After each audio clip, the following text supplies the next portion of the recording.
Okay, so we're going to go through the most common running injuries seen in young runners, and we're going to kind of go from 13 to 1. And again, we'll editorialize a little bit and try to keep things simple. It's going to be some big words, but we're going to again try to keep it as simple as possible. Jumper's knee. Jumper's knee is kind of just what it says. You get it from jumping. If you kind of watch the cursor right here, the pain's right there. Not that common in runners, mostly your high jumpers, your hurdlers, volleyball, basketball, and you get rid of jumper's knee by not jumping. But again, sometimes in sports that is just not a possibility. We do like these straps right here, putting pressure just south of the patella, and that can definitely help with classic jumper's knee. Going down, number 12, the wonderful world of bunions. Again, not that big of a deal. It's an inflamed bursa sac. They're shock absorbers strategically placed all over your body, but you leave them alone, they leave you alone. You start bothering them, they start bothering you. And this toe is supposed to go up and down kind of like a drawbridge. And when it gets all diagonal like that, it's going to mess up the muscles here at the top. So what you have to do in a bunion tape job is you have to kind of put a wedge right here and force the toe straight, and that will get things back in alignment. But again, at face value, the bunion's not a huge deal, but the second you start throwing this muscle, which is called your extensor hallucis longus, off, it's like this drawbridge going over here, and it just isn't going to work. So again, it's a quick fix. It's a simple tape job. You can go to the Dr. Scholl's section, and again, it's more just about making sure your shoes are wide enough, maybe loosen the laces a little bit. And if nothing works, then maybe get slightly wider shoes like a New Balance. All right, ailment. Definitely see this in teenagers. ASIS, growth plate irritation. You see here where the cursor is, and over here where the cursor is. Keeping in mind, when you're running and you're 13, 14, 15 years old, your muscles are stronger than your bones. Now, when you're 26 or 27, your bones are stronger than your muscles. But right now, for you young runners, it's going to be tugging right here. And it's a growth plate, and it can get irritated or angry. It's not a big deal usually, especially in running. If you're doing something dynamic, if something very explosive, you can pop a little piece of bone off. That's not going to happen in distance running. But what you can do is just get, two pair of compression shorts and keep everything snug. And if need be, this is called a hip spica. And again, that can kind of help just keep things snug and keep muscles running more, how they're supposed to be doing, and keeping them warm and compressed, things of that nature. But definitely in the teenage athlete, you're looking for irritation right here on the front of the hip, and that would be ASIS, growth plate irritation. All right, number 10, we're looking at trochanteric bursitis. Very, very common. Again, just like we talked about a minute ago with a bunion, it's a bursa sac. It's a shock absorber right here on the side of the hip. You leave it alone, it leaves you alone. But in eastern North Carolina, we have crowned roads for water runoff. That's going to throw off your mechanics. Ladies have wider hips than the male. This is called a Q angle. So you ladies are going to have a more dramatic angle right here, and it can affect the bursa sac that's right there where the cursor is. Again, it's kind of like a green skittle, and here's a banked track. Running track repeats is not great.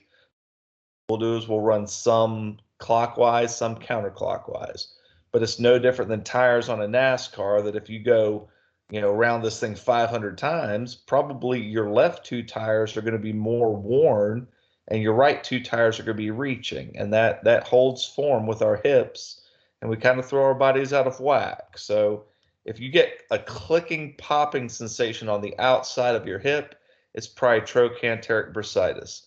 Again, more annoying than debilitating, but you got to watch for that clicking and avoid crown roads, find flat surfaces. And if you have wide hips, that's not something you can help. That's just your genetics. But we can definitely avoid track repeats. We can do things in a straight line, do things more linear in nature.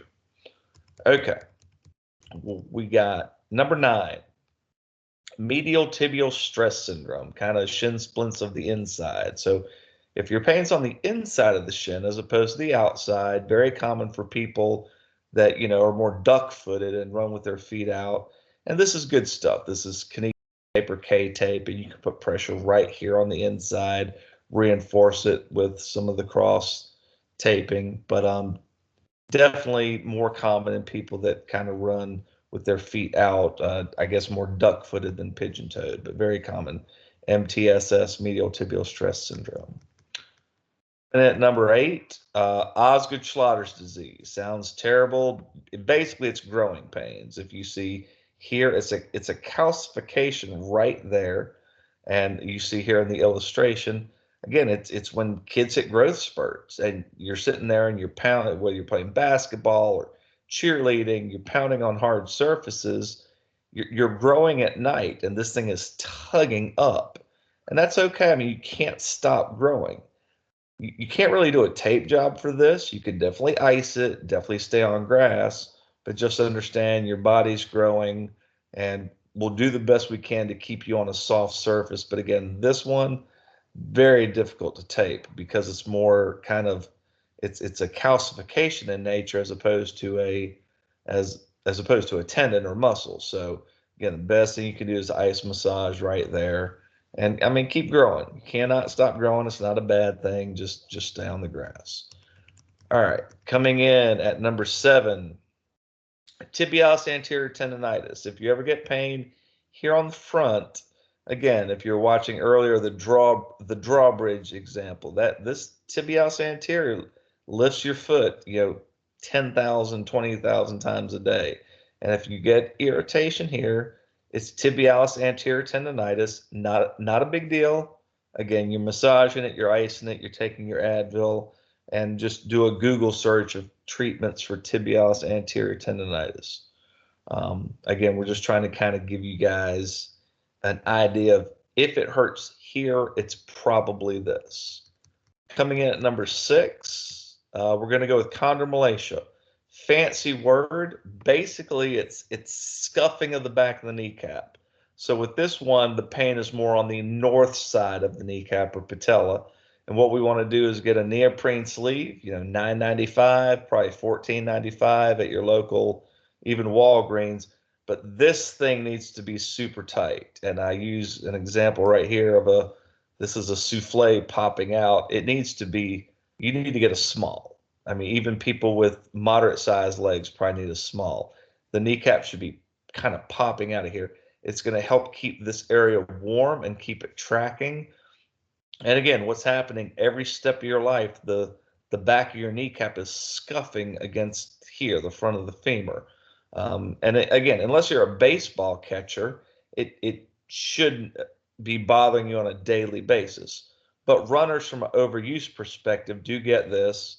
And again, it's a fancy word, chondromalacia, but just imagine the back of your kneecap, kind of like an oyster shell, getting scuffed. And what this does is help keep it warm and keep it in alignment. And it needs to be very, very snug. All right, coming in at number 5, we have IT friction syndrome. Definitely on the outside of the leg, on the lateral side of the leg. So here's a leg from the outside, and right here, and I've experienced this a lot, you can actually feel a lot of clicking and popping, and I mean it can get bad. It can feel like somebody's shooting you with a BB gun right here. Generally speaking, I give myself kind of a rule of 16 minutes. If I go for a 16-minute jog, and the clicking gets less and less and less, and it warms up, and this IT band loosens up, you're good to go. You can go get one of these side bands for $14 at your local sporting goods store. And again, even a Walgreens or CVS will carry these, and that can just keep that compressed. But stretching the side of the leg is difficult to do. So again, do a Google search of IT band stretches or iliotibial band stretches. And again, it takes some effort. It's kind of some yoga poses, and some of the poses are kind of painful, but it pays off in the end, trying to stretch the side of this leg and getting rid of the clicky click poppy pop right here, known as IT friction syndrome, definitely on the outside of the leg. All right. Coming in at number 4, Achilles tendonitis. See this all the time in athletes. And if you see from the back, this person's very neutral. And again, we all kind of our foot strikes differently. This person's pronating, this person's supinating, and it's going to do a number on your Achilles tendon, and it's going to get thick and it's going to form and creaky. Tons of stretches for the Achilles, tons of stuff you can do sitting on the couch at home in the evenings with a towel, with a band. And then there's kind of, this is new school. This is kineso tape. This is old school. This is elasticon, and you butterfly it, and you keep your person having some, right here, you're just giving them some bounce. If you do this tape job right, they're going to kind of feel like they're wearing high heel shoes, or their heels are bouncing. But there's a lot of different tape jobs you can do for the Achilles. But this is going to be your best bet as far as the stretching. And look at yourself in the mirror. Have somebody look at you from behind. Have the shoe guy look at you. And am I striking like this? Am I striking in the supination or pronation? And again, buy your shoes accordingly. And if the shoes don't work and you need to see a podiatrist or foot doctor, you can get some orthotics, but only do that if you're taking the sport seriously, because that's going to cost you a little bit of money. But good thing about orthotics, they can be placed in different pairs of shoes. Very common plantar fasciitis, and again, imagine a thick bowstring on the bottom of your foot, and it can go anywhere from your heel up to the front. Your best friend, honestly, are your thumbs, and deep thumb tissue massage on your own foot, because you're going to know where your pain points are. Go get some massage balls, get some cat toys from PetSmart, and just put them under your foot and rub your foot around on. But plantar fasciitis is going to hurt more in the morning. Probably first 90 steps or so out of bed hurt, and then this thick bowstring heats up, and it relaxes a little bit, and then maybe you sit in class for an hour and a half and you stand up and you feel real tight here. And again, that's okay. It's not a huge deal, but those are your best friends: ice, massage balls, and your thumbs and pressure points. And then number 2, patella tendonitis happens all the time. So here's looking at the front of the leg, and there's your kneecap. Right here, it feels creaky. You feel like somebody needs to take some WD-40 and spray it in there. You feel like you're the Tin Man. And again, this is very, very, very common. I like both of these. This one on the right is called a Chopat strap, $11.95, but it keeps that compressed. But you got to be right on the sweet spot. It's kind of like bouncing a ball on a tennis racket. Right here, you have to hit it right at the exact right spot. This one's good as well. This is going to stay in place a little bit better. You got your Velcro here, you got your Velcro here, but your pressure point needs to be right there where the cursor is. Very common. And again, if you feel a creaking sensation here, Osgood Schlatters is down here, jumper's knees like right here. Classic patella tendonitis. You can put 2 fingers right there and extend your leg. And if you feel like a creaky old door that needs to be oiled, that's what it is. And it happens all the time. Not a huge deal. Again, it's about pain management, and again, just kind of keeping things compressed and tracking right. And now number 1, we have classic shin splints, as opposed to the tibial or the medial tibial stress syndrome, or here your anterior shin splints on the outside. And again, there's a lot of ways to attack these, but your best friend is just staying on grass. You can get the fancy kineso tape and cross it kind of in a lattice formation. That works well. This is more old school with athletic tape, and again, it works really well. It's a little labor intensive and it has some steps, but again, it's just building X's across the front of the shin. Or you can go, again, to your local sporting goods store, and for $28, you can get some sleeves that will have a little copper compression here on the outside. Again, I like this better because I can manipulate the tightness of this more than this, but the sleeves are very good for convenience. And again, you can cold wash them and let them hang dry, and these should last you, at least 1,000 miles. So again, that's just an overview, but from what I've seen in the high school athlete, those are the most common. And again, the wonders of a quick internet Google search, you can find so much as far as different therapies and different rehabs that's not just ice, Advil, and things of that nature, because you do that with everything. But again, hopefully you picked up a tip or two here, and keep running.